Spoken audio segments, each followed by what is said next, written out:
So it's been brought to my attention that producer dude says we have been behind on the questions. I don't know if that's my fault or his, but here we go, answering your questions. All right, so Stony Greek, who we've had before, Okay.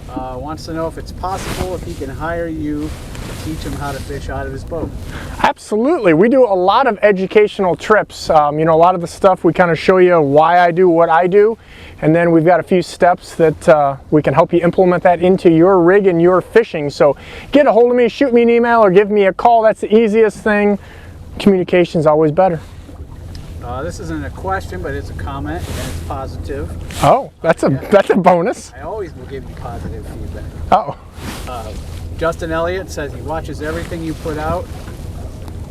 My fishing has improved dramatically from your instructions. It's amazing to understand these fish. That was in regards to your interview with Chris Vanderdew. Chris, that was, you know, between him and Travis, if you haven't watched those podcasts, some amazing information in there. Justin, thanks for following along.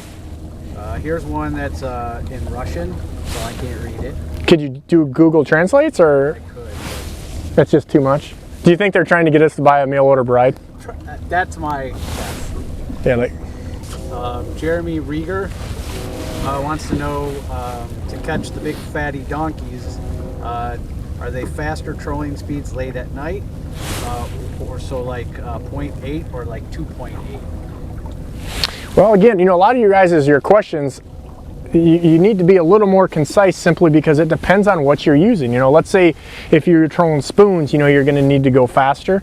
I generally would say most times that we're going to need to go slower to catch better fish, in my opinion. But if we need to cover water, or if we're fishing against the current, even today we had to change our speed 3 or 4 tenths when we started kind of quartering against the current. So there's so many factors that go into play, and there is no one thing. You know, guys fishing the fall brawl and the walleye slam and all that, there's really no consensus for anything, but generally speaking, I fish slower than most people for just my style of fishing. Michael Warren wants to know, and this is in regards to our last video back in August, why don't you trailer your boat to get closer to your destination instead of making those huge runs? We do. Producer Drew can back me on this, but there are some times where you just get out at a certain section of the lake and it's way far out there. That's about all we're going to tell you. But part of that too is you have to understand that when you have an A, a B, and a C plan, like I've got to catch them every day, whether we're guiding or we're with Producer Drew trying to get some video stuff shot. So that might have been our third choice, or it might have been our first choice, but we're always playing the wind direction and water clarity because those things change a lot. So your A game sometimes end up being your C plan and vice versa. Well, this is actually, so a question so far, what do you think? Can't you go to like under our YouTube studio and go on there and it asks, like, because I feel like there was some better questions that were recent. That's where I'm at. Okay. So, anyway, Topwater22 says he's new to night trolling. Do you turn your headlamp on every time you bring one to the boat, or was it just because you were filming?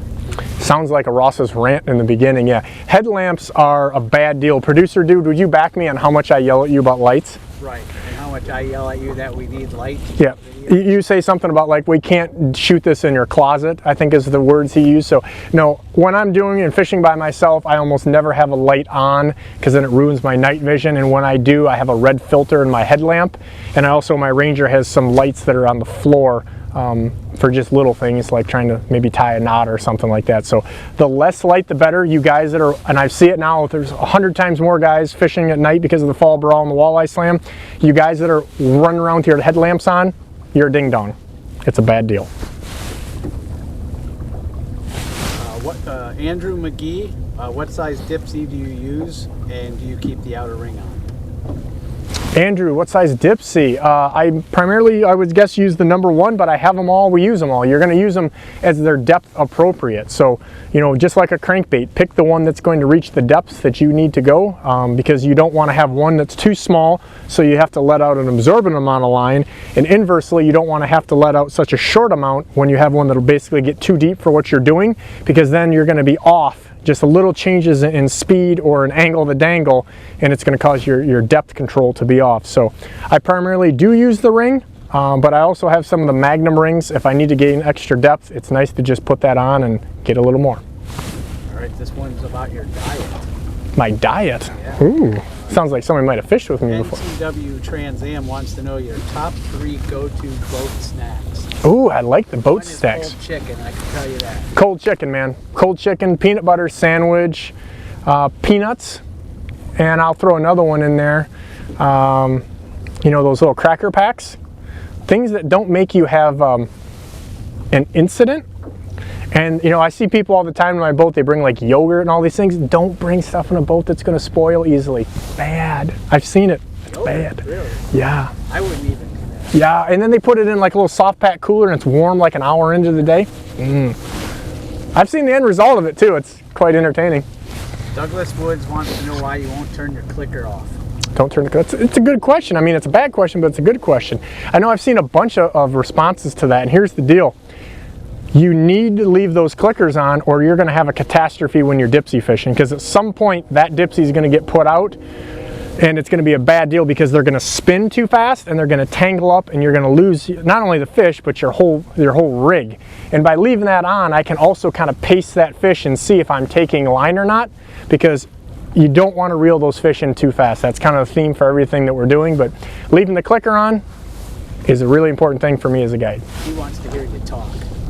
That's the Well, we still got a microphone. I mean, dude, you're not paying for this. I mean, come on. question is about Chuck Mason. Oh, I know Chuck. I think I know Chuck. He said he could have called you, but he didn't. I know Chuck, yeah. So, question is about using Leadcore. Okay. I know you did a segment on copper and wire, but not sure about running core. Is it a necessary tool or presentation you should have in the arsenal? If so, I'm assuming I'm going to be running 18 pound. How many cores do I need to have on the reels? That's the reason we don't talk about it a lot. Is, you know, I've done a lot with segmented lead core. The problem is segmented lead core means you have just like 2 colors or whatever it is. So it's almost like if you had a weight, that's all you have on the line and you can't change it.